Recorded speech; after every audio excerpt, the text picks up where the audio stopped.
Good morning বন্ধুসকল। আজি মই পুৱাই ঘৰলৈ বুলি ওলালোঁ দেই। যিহেতু এক্সামটো শেষ হ'ল সেইটো কাৰণে ঘৰলৈ যাবলৈ মোৰ ততেই নাই, একেবাৰে পুৱাই ওলাই লৈছোঁ।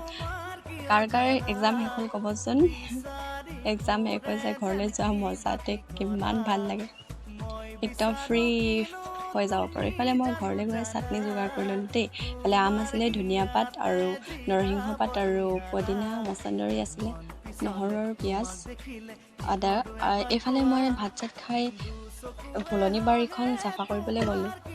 গোটেই বন হৈ আছিলে। এইফালে দেখিছেনে পখিলা উৰি আছে।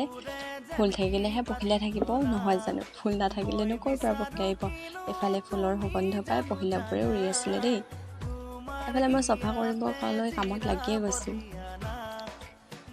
যিহেতু মায়ে ঘৰত কাম চামবোৰ কৰি থাকেতো ফুলনি বাৰীখন চাফা কৰিবলৈ সময় নাপায়, গতিকে মই ভাবিলোঁ এনেই থকাতকৈ ফুলনি বাৰীখন চাফা কৰি লওঁ।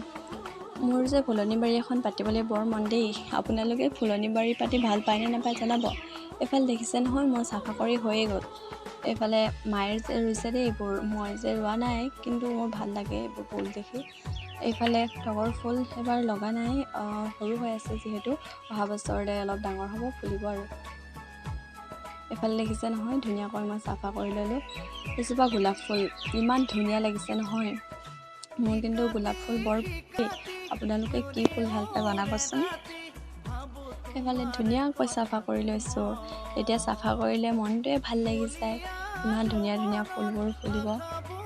বাই বাই, আকৌ লগ পাম নতুন এটা ভিডিঅ'ত।